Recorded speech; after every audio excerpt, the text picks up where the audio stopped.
the nature, the essence, the construction, the deconstruction, and the modification of contracts in their linear nature, period, collected on all fronts of what a contract is and what a contract is not. What the basis of its validity is and what the basis of its invalidity is. Now, contract must be void, must not be vague, cannot be vague. Persons and parties in collusion or in construction of a contract must be of age, i.e. they cannot be a minor. Here's minority again. They must be of free mind, unencumbered. They must be a signatory, a party. That means a signatory, a party. All right. And the nature of a contract is that it can be constructed, it can be modified, and it can be disclaimed or discharged or destroyed, dissolved. The capacity to do so is it lays with both parties, two or more parties, etc. And of course, we start constructing these UCCs with no known party other than corporates. That's right. Unseen faces. So, and most of those unseen faces, even any original constructors that we claim to, we don't even know who did. All we do is under the corporate U.S. democracy, and then the other deal is people don't know that the United States is a political metaphor. You've got 5 or 6 of them in the Western Hemisphere alone. Estados Unidos do Mexico, do Brazil, Colombia, all those are the United States of America. And so the Europeans been running around saying the U.S. and the United States, and we've been using them interchangeably, sometimes writing small case, large case, thinking that we've identified the party. And it's not really true. Not really true at all. And so the deal of it is, now, if somebody did a construct on you, and you discover it, and rather than you sue them because you're not working with your nation, but yet you're trying to use the nation's sovereignty, more sovereignty, but you have no political connection and public activity in your national affairs. For the record, even back to what you were saying earlier in its nature.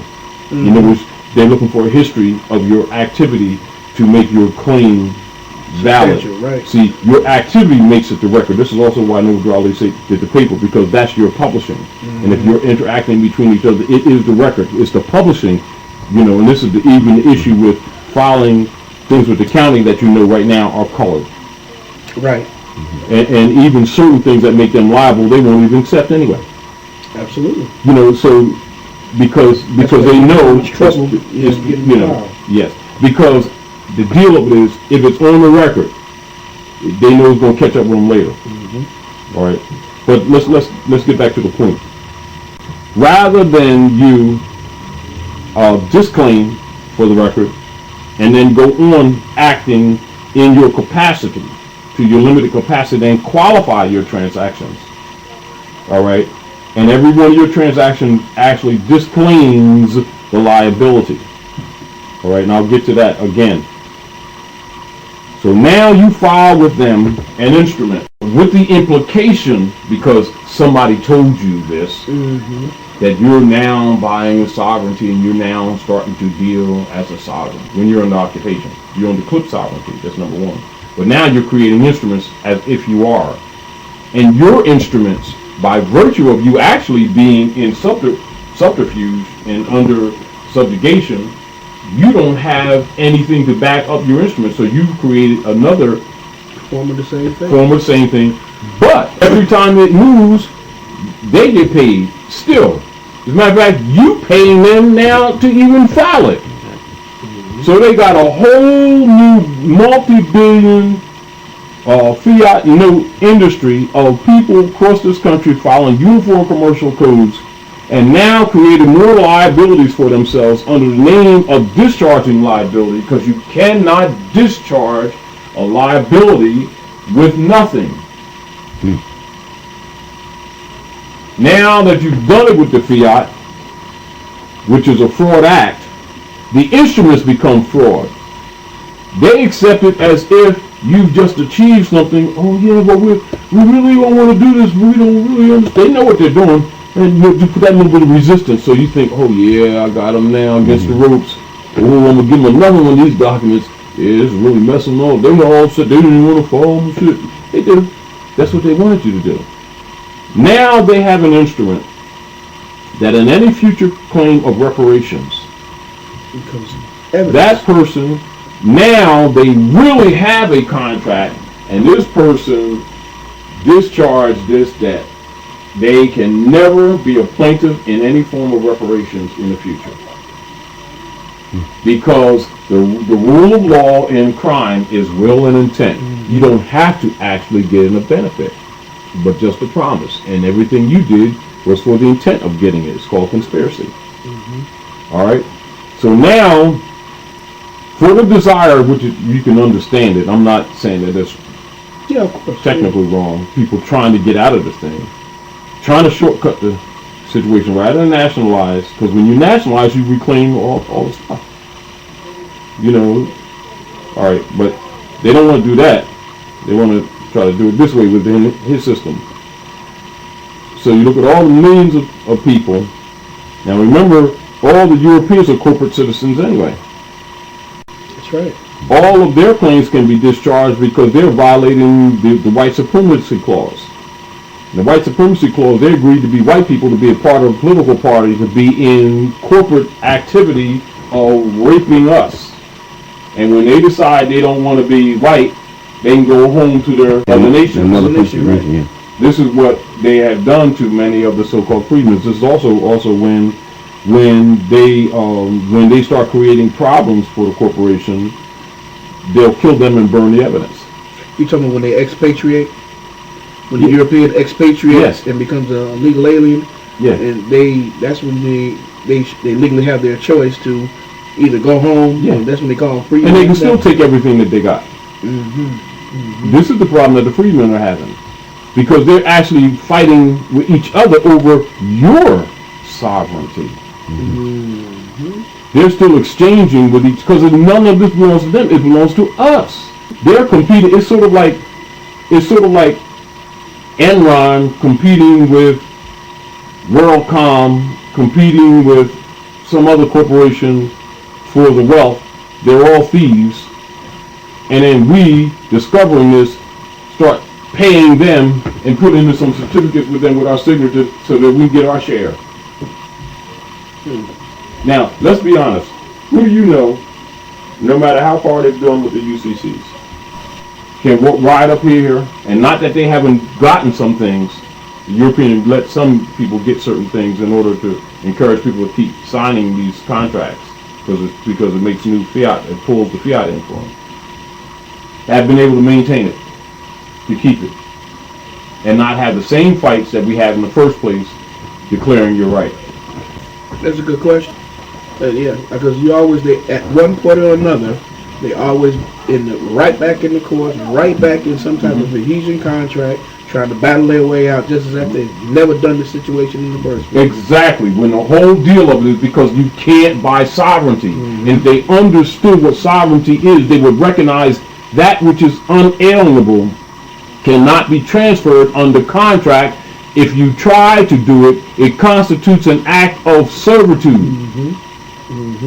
Because it is unalienable. It has nothing to do with government, and government has no jurisdiction in it. But since you're trying to contract yours into theirs to buy it from them, you just acknowledge that they're the sovereign. Then you pay them. And then you run around talking about you sovereign. Which means you don't understand contract. Forget that contract. You don't understand the laws that govern contracts. It's void ab initio from its inception. Meanwhile, you didn't pay them. But also, you told them that you know better. Now you are more bound than you were before. That's right. But before, in the law of contracts under ignorance, you can claim, well, don't come to me, Mrs. Smith, go get the family name. Those who put the name on me. I'm a minor. You can't hold me to that. I'm a minority. You said so. And I've been operating under that because you deceived me. Now, Judge, what's up? Now, the law of contracts, they can't use that contract as an instrument to bind you to put a charge on you and to use you and your person as a surety. I got silver coins. Most of us have silver coins. Number one, you're never going to spend them. Mm-hmm. And it's not that you're never going to spend them in the sense of spending, because the whole point of it is you have no possession of the source of your own silver. As soon as you spend the bar or the coin, you know, ain't no like somebody going to break a piece off and give you your weight and measure back, and they're not going to give you change because they ain't got none. And once you release it, now you don't have it. You don't have a reserve. But now, doesn't it with the I came across a surety package, and that surety package is based on 20 or more silver dollars, and the silver is what substantiates the note or the transmitting utility for the offset of debt. Now, is that closer to a proper contract? It is no different than what the Europeans or what Banks of Rome did in taking your gold and silver in the first place, and then issuing a verified piece of paper, stock number, or certificate, or what you call a check draft. Yeah. For it.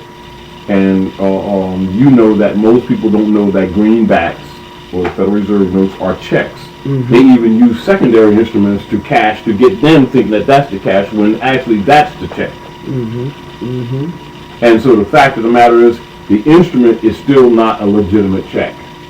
Yeah. Because it can only be accepted by those who between you and them agree that it's valid. Yeah. The belief that it's valid. Yeah. You know, and so the fact of the matter is, if it is $20, or what you say, in legitimate silver, you can't write over $20. And if you do, now you've processed to commit the fraud. The intent is fraud. See, and this is why I'm saying why they present this in a given flower with legal terms in order to think that you've overcome the system, and all they've done was trick people to agree to the system. Once you've agreed to the system by using it, that's an act in your proper mind to do this. And so at this time, you're simply on the board, de facto on the board, because they didn't welcome you there. You imposed yourself. You understand? Yeah. And you created an instrument, and you filed it with them, and they have it. So while somebody else may sue them in world court later on, you can't. Now, while this is going, and then look at this, and look at this honestly. While all this is going on, because we're dealing in principles of language and law that we haven't been, it is indeed an improvement in our communications. But our economic condition is not yet improved. Because we have not exercised ourselves to the degree of really understanding commercial activity and the nature of contract, not contract, the nature of contract. Because if we did, we would recognize that contracts are void ab initio. It doesn't mean, however, I'm not saying don't start making the efforts and don't not get involved, but do study this and do teach it to our people. But do not encourage them to go and try to discharge debt, because it will never happen. It is only the Europeans put that out there to build up a track record and a record of us to try to become a surety holder in the straw, when the real issue that we should disclaim it now. And so let's not get involved with how the contract is written, or who wrote it, or what you say you got behind it. Let's deal with the nature of contract, because the contract is the power, not the silver. Exactly. Do you exactly. Yeah. I'm right here because they're talking about your intent to do something. The intent and will. Right. Like if I intend to pay you, and I have the will to pay you, and you don't accept it, it's been paid. Yeah. Right. I never actually have to do it. Yeah. That's the reason why this fiat works.